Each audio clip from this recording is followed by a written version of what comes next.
త్యాగం చేశారు.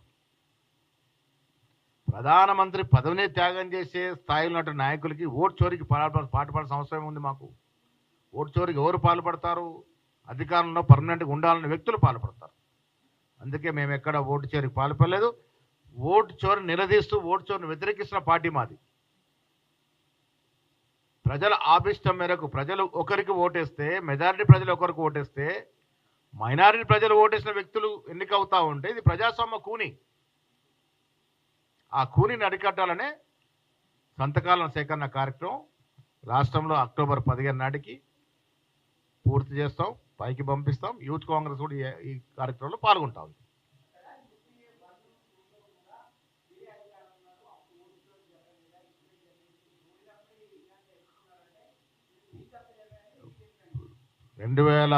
UPA 1 UPA 2లో ఓటు చోరీ జరిగి ఉంటే రుజువులు ఇస్తే ఈ రోజు కూడా మేము ఏ శిక్షకైనా సిద్ధం. ఇవాళ ఓటు చోరీ జరిగిందని రుజువులతో సహా రాహుల్ గాంధీ గారు ముందు పెట్టారు. ఎలక్షన్ కమిషన్ ఆఫ్ ఇండియా బాధ్యత ఇవ్వాల. మీరు మోడీకో అమిత్ షాకో తలవగడం కాదు. మీరు ఒక స్వయం ప్రతిపత్తి కలిగినటువంటి సంస్థలు ఉన్నారు కాబట్టి వాస్తవాలు బయటకు వచ్చి నిజ నిజాలు నిగ్గు తీర్చాల్సిన మీరు ఇవాళ కేంద్రంలో ఉన్నటువంటి పార్టీకి వత్తాసు పలుకుతూ ఉన్నారు.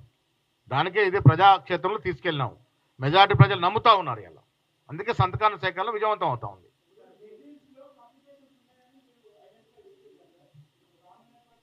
మేము మా బిఎల్ అందరికి చెప్తా ఉన్నాం, ఎక్కడికక్కడ క్షేత్రస్థాయిలో ఓటర్లు పరిశీలించాలి.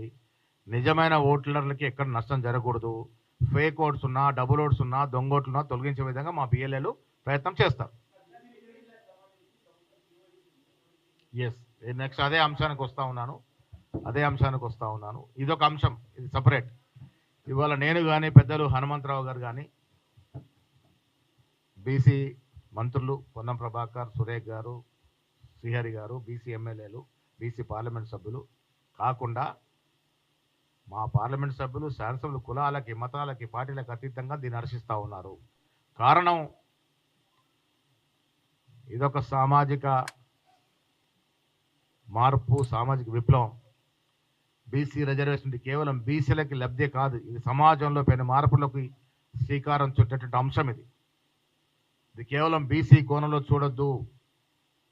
ఈ సమాజంలో సమానత్వం తీసుకొచ్చేందుకు ఒక గొప్ప విప్లవాత్మక నిర్ణయం రేవంత్ రెడ్డి గారు ప్రభుత్వం తీసుకుంది.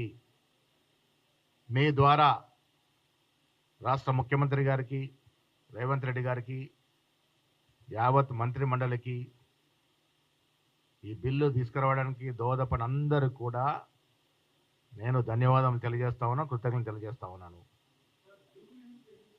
ఈ బీసీ బిల్లు అనేది ఒక చరిత్రాత్మక నిర్ణయం.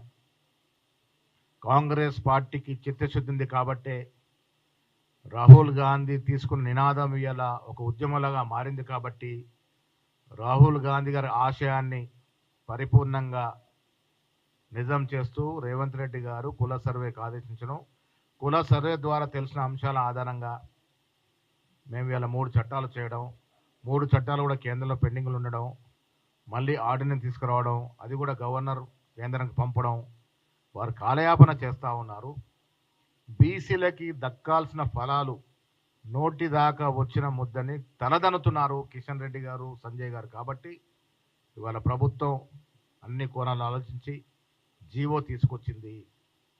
ఇదొక చరిత్రాత్మక నిర్ణయము. తెలంగాణ రాష్ట్రంలో సమానత్వం వైపు అడుగులు తీయడానికి ఇది దోహదపడుతుంది. నేను అన్ని వర్గాలు విజ్ఞప్తి చేస్తూ ఉన్నాను, ఇది ఎవరికి వ్యతిరేకం కాదు. 42% రిజర్వేషన్ అనేది ఎవరికి వ్యతిరేకం కాదు, ఎవరి హక్కుల్ని కాలరాయదు. ఇది సమాజంలో సమానత్వం కోసం తీసుకున్నటువంటి ఒక గొప్ప నిర్ణయం. ఈ విషయంలో రేవంత్ రెడ్డి గారిని అభినందించాల్సిన అవసరం ఉన్నది. ఈ నిర్ణయానికి దయచేసి ఎవరు కూడా వ్యతిరేకించరాదని,